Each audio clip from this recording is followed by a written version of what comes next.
my name's Katie and I'd like to welcome you to Frankston City Library's FrankTALK with Laura Greaves. Before we get started, I'd like to acknowledge the traditional custodians of the land on which Frankston City Library operates, the Bunurong people of the Kulin Nation, and pay my respects to their elders past, present and emerging. I'd also like to take this opportunity to welcome any elders from other communities who may be joining us today.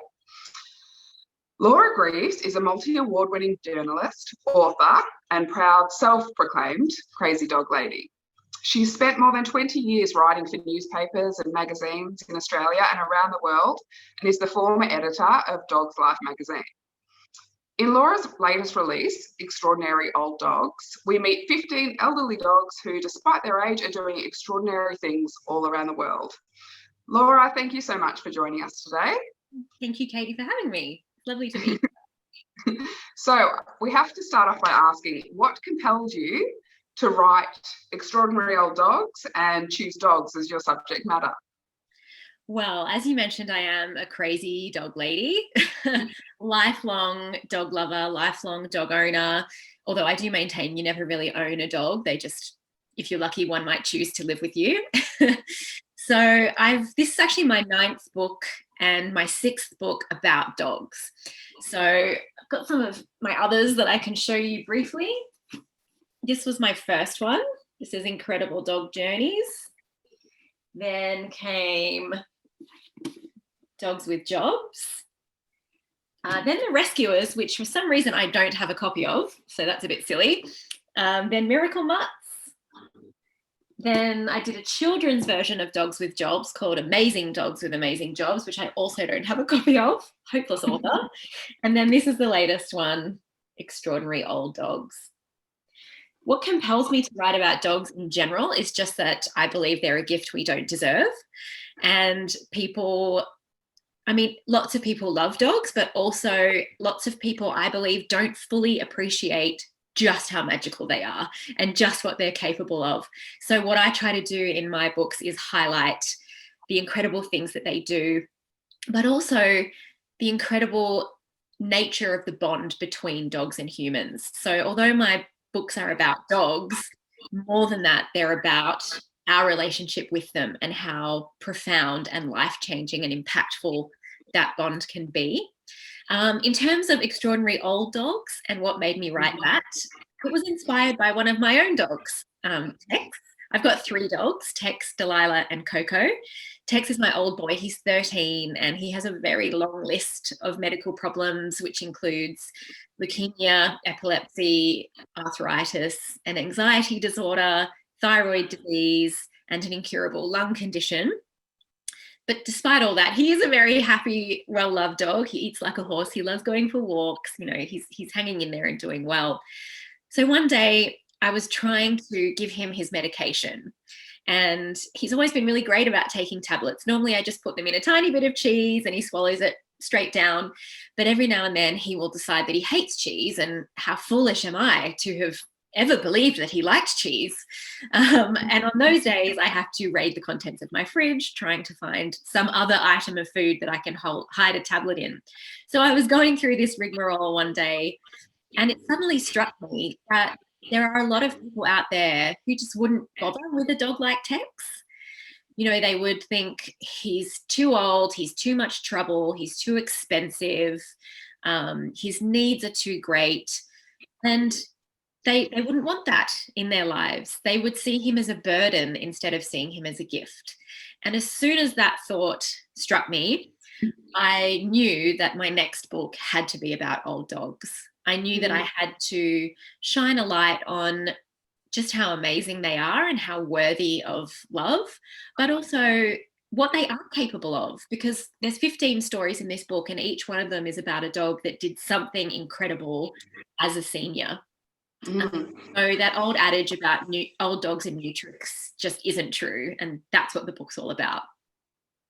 And how did you go about finding the dogs that you learned about for these books? How did you find your little interview subjects? Sure. Well, I've been a professional writer now for over 20 years, and I have written about dogs a lot and been involved in kind of that dog world through charities and just various other things. As you mentioned, I was the editor of Dog's Life magazine for a few years. So I do have a lot of contacts in that dog world, with rescues and the like. So I certainly reach out to all of those people to ask them if they're aware of any stories that might fit the bill for whatever the brief is of the book that I'm working on. And I ask friends and I post on social media. And so a lot of stories come to me through friends of friends or acquaintances. But another thing that I've found with all of my dog books is that there's an element of kind of serendipity about it. So I kind of liken it to, you never pay attention to Hyundais on the road until you're driving a Hyundai, and then all of a sudden you see them everywhere. It's a bit like that with these stories. So, I might never have noticed stories about amazing old dogs until I set about writing this book, and then all of a sudden they just seem to be everywhere I turn. So to an extent, the universe kind of delivers them to me as well, which is lovely. It's so gorgeous because there's just such a variety of stories. I love that you're just immersed in that world and that people say, Laura, I've got to tell you about this dog I've heard about that's right. Yeah, like every single time a story about a dog goes viral, I get tagged in it about 1,000 times, which I always appreciate. That's gorgeous. And tell me, as you said, dogs are a gift to us that we really don't deserve. Can you tell me a little bit about the health benefits that you see in being a dog, not an owner, but when a dog owns you, what are the health benefits you have? I know a lot of people have adopted dogs during COVID. We sort of went back to that essential need to be comforted by something and to comfort and care for something. Yeah. What do your dogs offer you? I mean, there's lots of research into the health benefits that dogs provide. So science has proven just how important and useful dogs are. They can reduce stress. They can certainly alleviate loneliness. There's even been a study that shows that simply stroking a dog can reduce your blood pressure. They're really, they are magical creatures.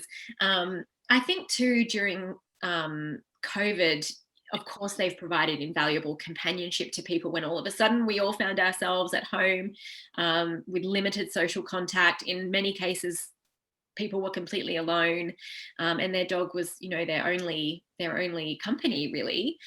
They're great for social capital as well. What I mean by that is when you are out and about, having a dog provides a sort of in with the community. So you can, how many of us with dogs go to the dog park and we know the names of all the other dogs there, but we don't know their humans' names? But we'll still chat with them because, you can connect with fellow dog owners. So I think that's wonderful. But personally speaking, I've talked a lot, both in my books and in the media, about my own situation, which is that I live with an anxiety disorder and I also experience recurring depression. So mental health is obviously something that I am pretty passionate about and pay a lot of attention to. And my dogs have been invaluable in helping me better manage my own mental health, especially Tex, my old boy, given that he has an anxiety disorder as well, just kind of seeing how he's lived with having anxiety. And the great thing about dogs is that they're really unapologetic. So if Tex is in a situation that's making him uncomfortable or triggering his anxiety, he will just leave that situation. And he's not apologetic about it. And he doesn't worry about how other people are going to feel about it. He just does what's best for him and goes away from that situation. And it sounds a bit silly, but through him, I've learned to do that more, to just not agree to situations that I know will be triggering for me or to remove myself from them when need be. I also, from time to time, experience panic attacks, and I certainly find that having my dogs at my feet is so helpful. Just stroking one of my dogs just really helps me regulate those feelings and get my breath back and calm down. And so really the benefits are immeasurable.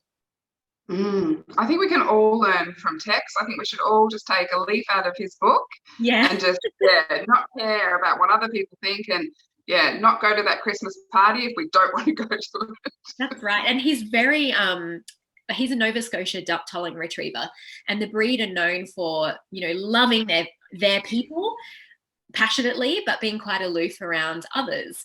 And Tex has always been that way, right from puppyhood. But as his anxiety disorder kind of developed, he will avoid specific people.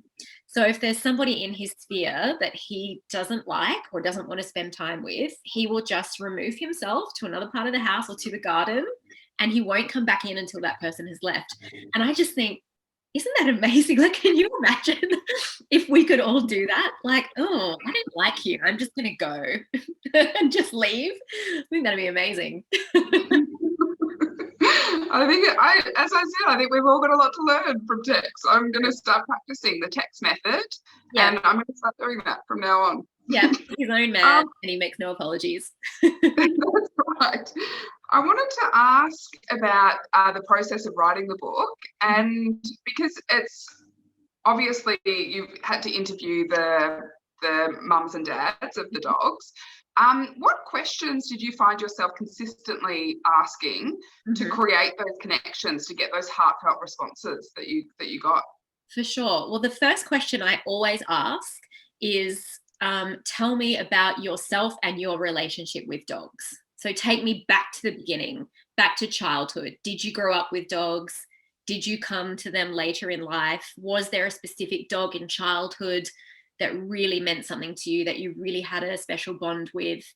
I find that's a great way to sort of segue into the story that we're ultimately going to get to, because as I say, it's not just about the dog that we're talking about and the thing that that dog has done, because I really believe that if not for all the dogs that came before that dog, then that person wouldn't have been the right person for that dog, or wouldn't have found that dog, or the dog wouldn't have picked them.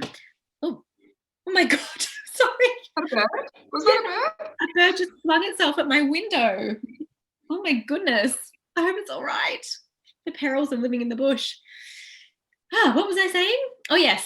So yes, it's as important to me to learn about their background and their history with dogs, not just dogs actually, but all animals. And I often find those stories extremely telling. And there's almost always real parallels between an important childhood dog or a formative experience with dogs in youth or in early life, and the story that I'm talking about in the book. It's fascinating, actually, the way they often kind of mirror each other. I bet it must be so interesting to talk to different people, because I think it's that when you're talking about a pet that you had during childhood, you can sort of project things onto that relationship that you might not be able to articulate about your own childhood experience. Yeah. That's right. And, I use myself as a perfect example of that, because I've often spoken about my childhood dog, Robbie, who I got for Christmas when I was 10, and I just adored him. He was the first dog that was kind of really mine, but I only had him for just over a year, and then he was run over and killed. But even worse than that, the person who hit him didn't stop to help. They just left him in the road to die. And so, as well as being devastated, I was absolutely furious. I couldn't believe that somebody could be so callous as to hit a tiny dog. He was a West Highland Terrier, so he was like this big, and he was still a puppy, to do that and just keep driving. So I did what, the only kind of thing I felt available to a 10-year-old me to vent that rage was to write a letter to my local newspaper. So I grew up in Adelaide, so that newspaper was the Advertiser. And I basically expressed in 10-year-old words how I believe there's a place reserved in hell for people who are cruel to animals. And that letter was published. And it was not only published, but the editor called me to say how sorry she was and how much my letter had moved her. So it was a really important experience in my life. It was the first time that I really understood that words can be powerful and that stories can move people. So although I certainly wish I had had Robbie well into his senior years, I really credit that experience with setting me on this path to doing what I do now and telling these kinds of stories. That's amazing. That's amazing. What a formative experience. And just when you were talking about that stories have that ability to touch people. That story just almost made me cry. But then I think I'm vibing at a very high level after reading the book and thinking about how he helped children, access the surfing program, and like I was already blubbering anyway. Same. I mean, that was 30 years ago, and it still makes me absolutely furious to this day. You know, if ever I was able to find that person, I think I'd take a baseball bat to their headlights. You know what I mean? I'd go full Beyonce on them. Because how do you do that with yourself? Yes. Yeah. Oh, it's true. And I think you can, as you said, when you ask people about their relationship with their dogs, it's very telling about them as a person. I think that, the way that people treat animals is very indicative of their capacity to either hurt or help people. Yes, I completely agree.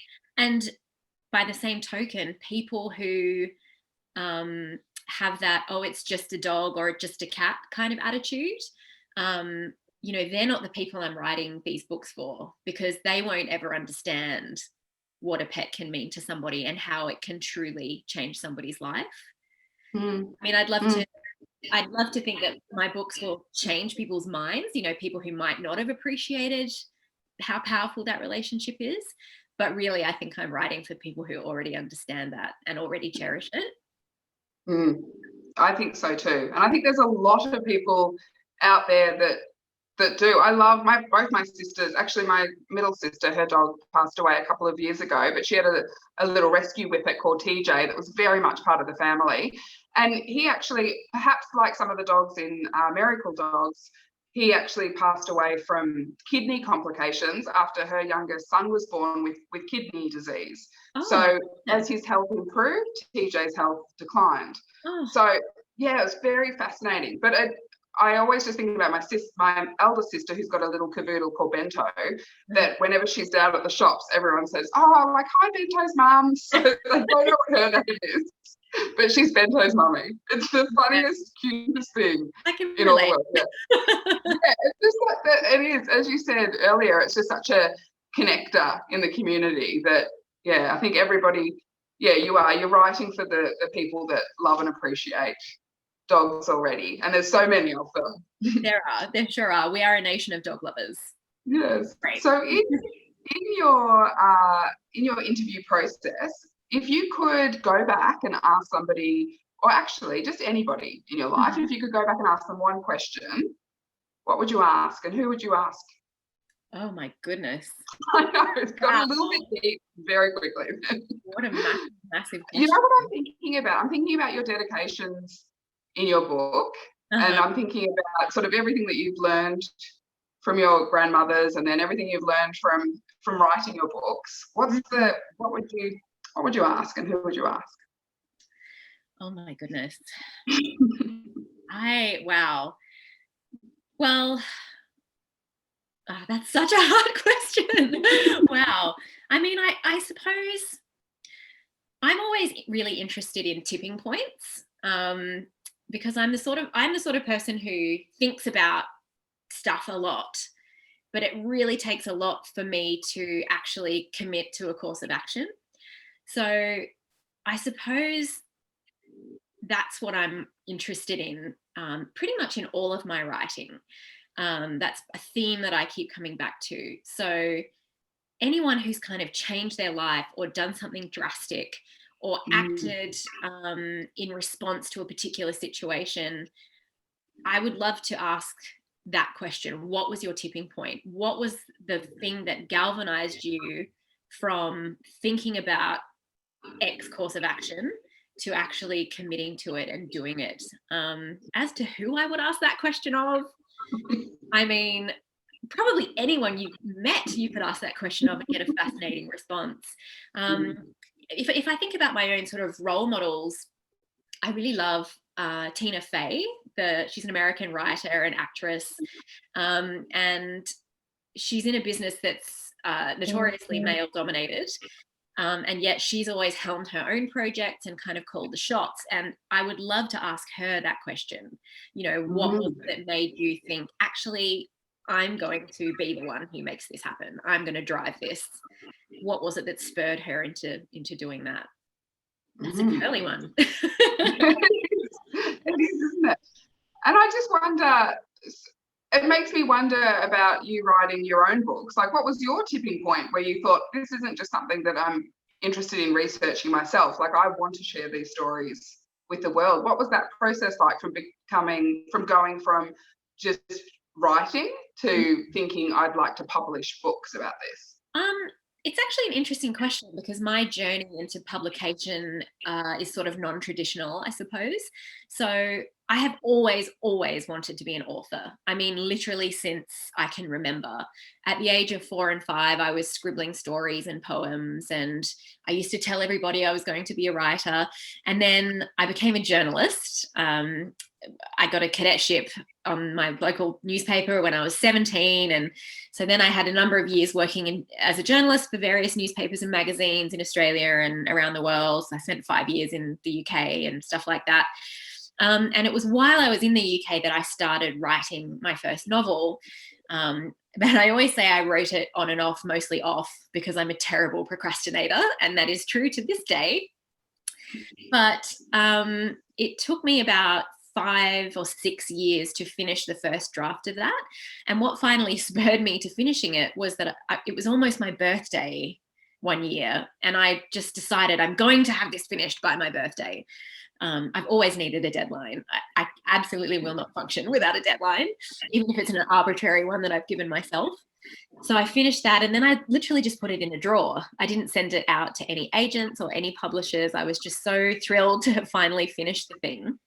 And then fast forward another 5 years. So this is 11 years now since I started writing it. A girlfriend of mine, a really talented author by the name of Carla Caruso, published a book through Penguin. And I read it and really enjoyed it and realized that this manuscript that I'd written was stylistically quite similar. So on a complete whim, I took the manuscript out of the drawer and sent it to Penguin. And when I say I took it out of the drawer and sent it, I mean that literally. I didn't reread it. I didn't polish it. I didn't update any of the cultural references, which I really should have done because, you know, there was like a section in there about Amy Winehouse and she had since died. And, you know, I'd literally just sent it to see what would happen. And a few days later, they rang me. And straight away, I knew that was encouraging because they don't ring you unless it's good news. But I thought they might say, we enjoyed it, but it needs work, you know, which would have been entirely reasonable because, as I said, in a drawer for 5 years. But they said, we love it and we want to publish it. And I said, so they did. And that was my first book. That was this one, Be My Baby. And then I wrote another novel called The X Factor, which is only available as an ebook, so I don't have a copy of that one to hand. But soon after that, my editor there rang me up one day and said, we'd like to do a dog book, but I don't know anything about dogs, but I know you like dogs. Would you like to write a dog book? And I said, yes, please. Because the first 2 novels that I'd written had lots of dogs in them. They weren't about dogs. They're romantic comedy novels, but, you know, they had extras, canine extras. So obviously, yes, and I did have that question on my list about how did it go from just having cheeky canine inclusions in romantic comedy novels to then, So my reputation as a crazy dog lady obviously preceded me at Penguin. So she asked me, would I like to do it? And I proposed about 10 different ideas, I think, for books. They picked the one they wanted, which turned out to be this one, Incredible Dog Journeys. And it just went from there. It sold really well. I absolutely love doing them. And fortunately, knock on wood, they have, you know, bought 6 from me now. So long may that continue. And so how has your writing process changed from taking 5 or 6 years to write a manuscript to leave in a drawer for another 5 years? How is it? Hopefully it's slightly shorter for you now, so you can write more. Well, now I have a contract that says I have to deliver things at certain times. Very well. You said you like deadlines, so that's great. That's absolutely right. But I think certainly coming from a journalism background that I'm quite quick, because when you work for a daily newspaper, you don't get time to draft and redraft. You have to write it as good as you possibly can the first time around, because you're always up against a deadline. So it takes me about 4 months to write one of my dog books. And I'm quite peculiar, I suppose, in that I do all my research and interviews first, then I transcribe all my interviews, then I write the book. Mm-hmm. So a lot of authors would be writing at the same time as they were researching, but I like to have it all sitting there so that I can sit down with my notes and just write and really get into that flow. And also because I have a 6-year-old daughter, I have to work to school terms. So I figured out that it usually takes me a full school term to do all my interviews and all my research, and then a full school term to write the book. I try to work in school holidays, and that was no good for anybody. So I don't do that now. I think we can all relate to that with working remotely while having children home, doing homeschooling, that not very much work gets done. Do you share your stories with your 6-year-old? Do you read her the books? No, I don't actually. I did read her a few from the children's book. And sometimes I tell her about the stories, but I think she's probably still a bit too young to, actually read and understand them. I just think it would be such a gorgeous thing to share with her so she understands a little bit more about what mummy's doing when she's locked away writing. Yeah. She does love to tell people that I'm an author, but I'm not 100% sure that she fully grasps what that entails. It's funny because yesterday I did a TV appearance and she happened to be home with a cold, so she was able to watch it. And I came home and said, "Oh, did you see Mummy on the TV?" And she said, "I saw Texie," because I'd taken Tex on with me. And I was like, I was there too. She was like, "Oh, were you?" They're really good for our self-esteem, aren't they? Oh, they're great. Yeah, they're a great leveler, that's for sure. Yeah, they definitely keep us grounded. Yeah. And so, what are you reading at the moment? Are you having any time to do your own reading, or? I am. So I read at two very extreme ends of the spectrum. I'm doing a PhD at the moment on 19th century true crime. So I'm reading a lot of very dark murder books. And then as the counterpoint to that, I just devour romance novels like candy.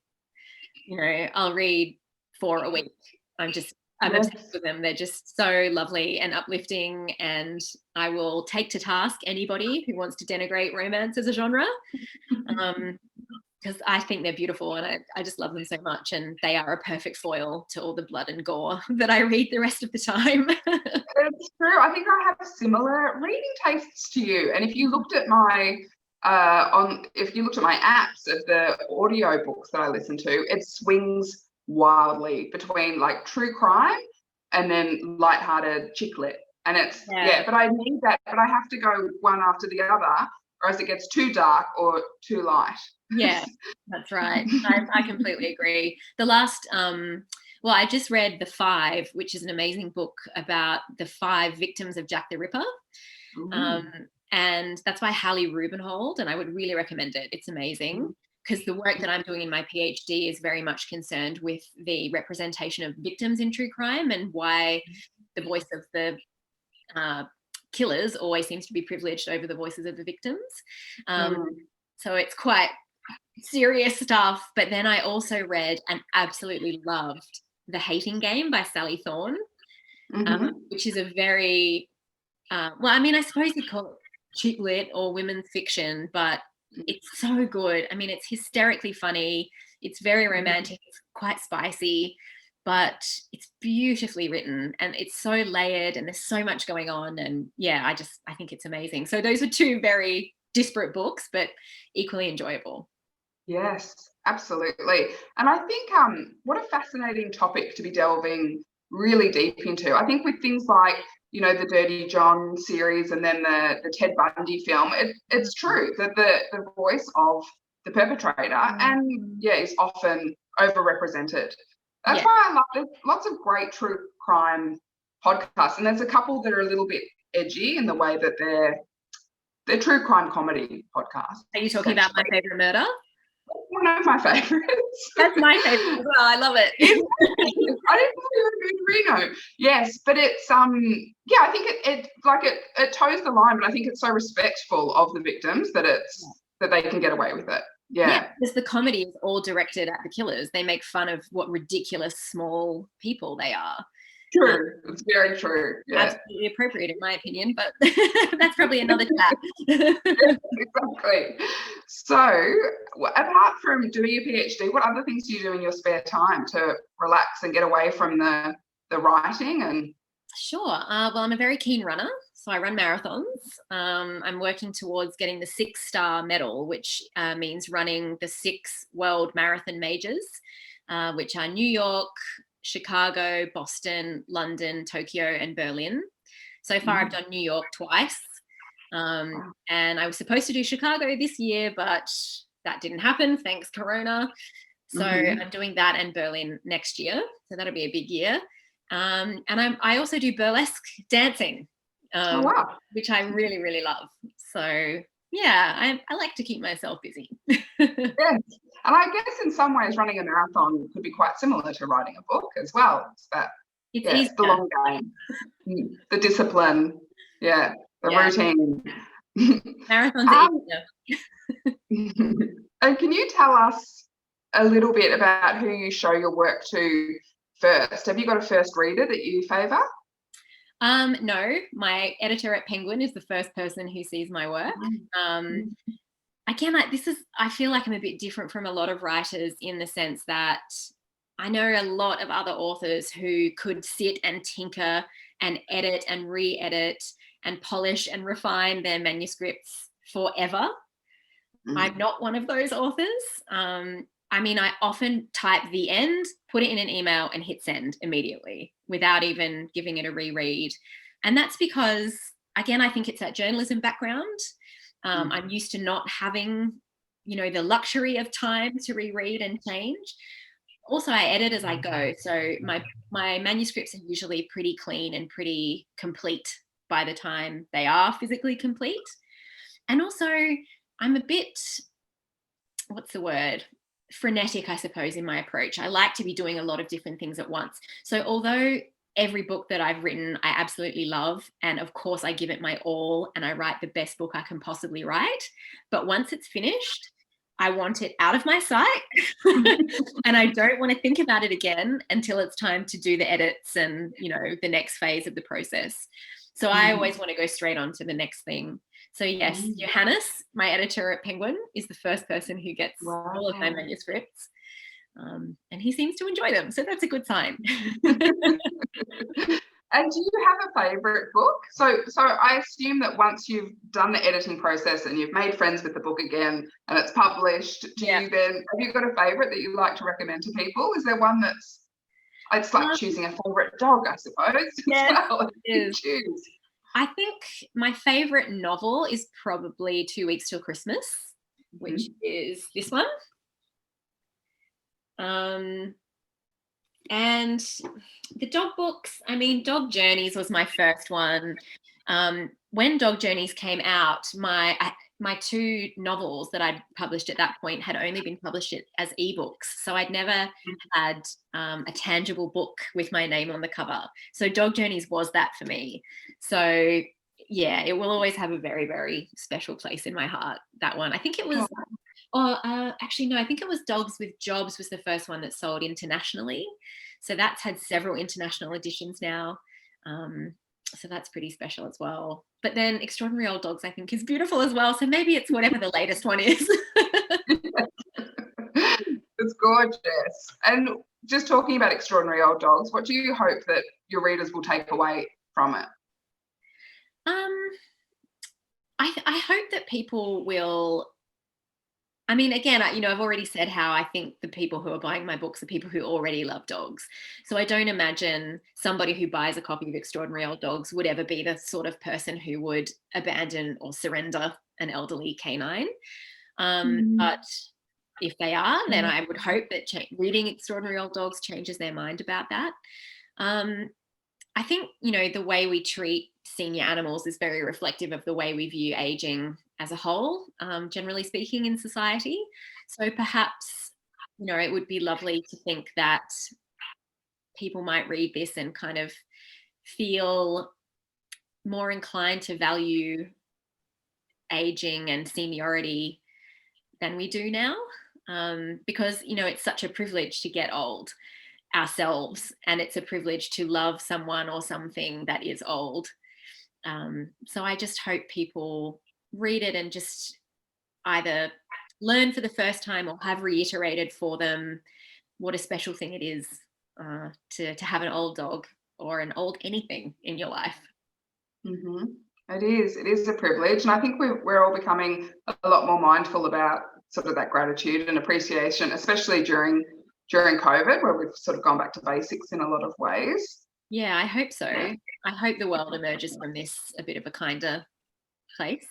It'd be nice. Surely, it's got to.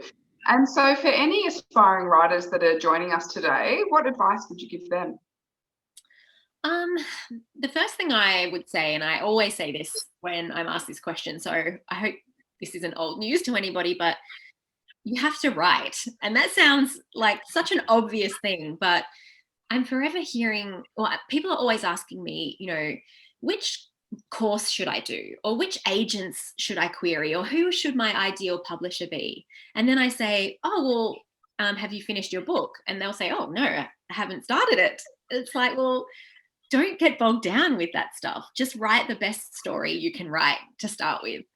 And if you're a terrible procrastinator like I am, you have to just apply the seat of your pants to the seat of the chair and do it, which I know is often easier said than done, especially if you have, a full-time job or, a big family, or if you're just a busy person like we all are. You have to just write. And the second thing I would say is to tell a story you're passionate about. So I'm not, I don't subscribe to that write what you know thing that you often hear presented as advice for writers. I think write about whatever you want, as long as you are passionate about telling that story. And obviously, if it's something you are not familiar with, then make sure your research is comprehensive and meticulous. But you've got to love that story, because if it takes you 11 years, like it did with my first book, you still have to love it for every day of those 11 years. You can't lose interest halfway, or it will be evident in your writing. Yeah. It's sort of like committing to a thesis, isn't it? It has to be a subject that you're fascinated by and that you're passionate about and that you want to explore, or else, losing interest. Yeah. So tell me, you talked a little bit about having having books published internationally and having the first physical copy of a book in your hot little hands. What other career highlights have there been for you? I've won a couple of awards, which is really lovely.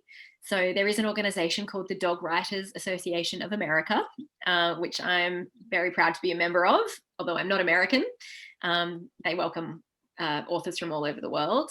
They have an annual awards ceremony, and I've won a number of awards for my books. And my favorite awards that I've won is the Rio Award, which I've won twice.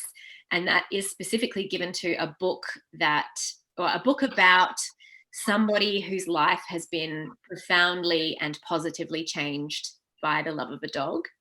So it's lovely to have won that one, because that's exactly what my books are about. That's great. Yeah, the international editions are amazing. Getting people email me in languages I can't read to tell me that they love my books, which is great. And thankfully, Google Translate exists, so I can tell they are nice messages. But I think, the greatest career highlight is that this is my career. This is truly the realization of a lifelong dream. I often say that if I could tell 7-year-old me that this would be what she'd be doing with her life, she wouldn't believe me. But actually, I think she probably would believe me, because she was a pretty precocious kid. Just the fact that I get to do this is truly astounding and wonderful. And have there been any surprises along the way when you're writing books? Has there been anything that's really surprised you that you've learned about yourself or about the world? I think one of the things that has surprised me has been the trust that people put in me. So when I'm writing these stories, when I reach out to these dog owners, I'm often asking them to talk freely to me about the worst times in their lives. Because what has often happened is that in order for the dog to have done something incredible, it has been in response to a dangerous situation or to a trauma of some sort. So I'm really asking people to put a lot of faith in me. And I've been surprised, I suppose, by how seriously I take that. That feels a great, great privilege to me that people are willing to do that. And I never, ever lose sight of what an honor that is. And probably to do with my anxiety and my own, the way I think, I often feel like I'm being a real pest by, asking people, oh, would you talk to me about your dog? But they always seem to think I'm doing them a favor by allowing them to share the story of their dog. And, people whose dogs have passed away since they've been in one of my books have said to me how grateful they are to have the story and the book as part of their dog's legacy, so that the world knows that their dog meant something and was something important. And yeah, that's just so wonderful. And I don't think I anticipated how lovely and how important that would be to me. I've actually become really good friends with a lot of the dog owners that I write about. And yeah, that's just a really wonderful byproduct of what I do. It doesn't surprise me at all. Having read the book and your style of writing, yeah, you can tell that it's not just a simple interview that you've done with people. It's a real connection that you have.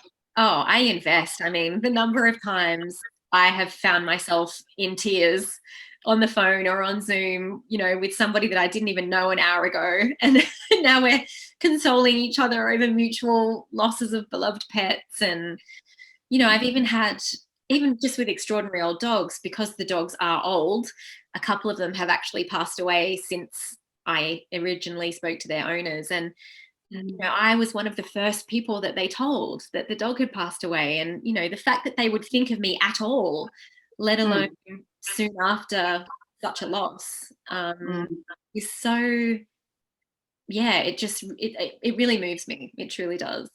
That's beautiful. And so what's next for you, Laura? What are you going to write about next? And how can people contact you to tell you their stories about dogs that may be considered for inclusion? Okay, well, my next book, which will be out around this time next year, is called A Dog's Best Friend. And it's going to feature stories of dogs that have best friends of other species. Oh, so every now and then you see a story about like a dog that's best friends with a duck and things like that. That's what I want to write about. So if anybody has a story like that or knows somebody with a story like that, then by all means, please do get in touch.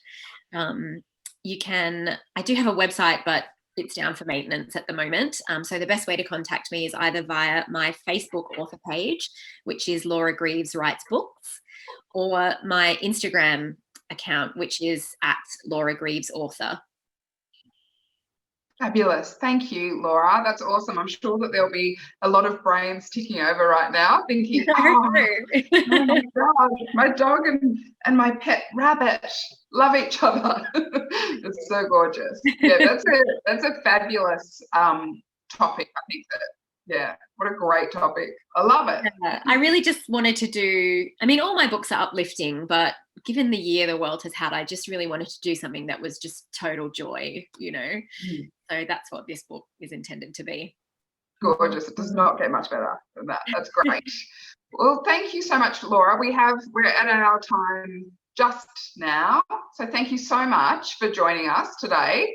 And for everybody watching, you can borrow Laura's books via our online library. So if you go to our website and you can search our catalogue that's on there just by name, then you will be able to access the books. I'm just reading off my screen at the same time. So yes, you'll need your Frankston City Libraries membership to access that. And you can pop books on reserve as well to come and collect them. Or you can pop into Robinson's bookstore. There's one in Frankston and purchase copies of the book. So Extraordinary Old Dogs is there now, by the way. So keep an eye on our Frankston City Libraries. There it is. There's the cover. Last bit of promo. Keep an eye on our Frankston City Libraries website for the great Frank Talks and information sessions and our workshops that we have coming up. There's loads of new events and school holiday activities and Christmas crafts and things like that. So go and take a look and see if there's anything else that you're interested in. So thank you so much for joining us for today's Frank Talk with Laura Greaves for Frankston City Libraries. Thank you.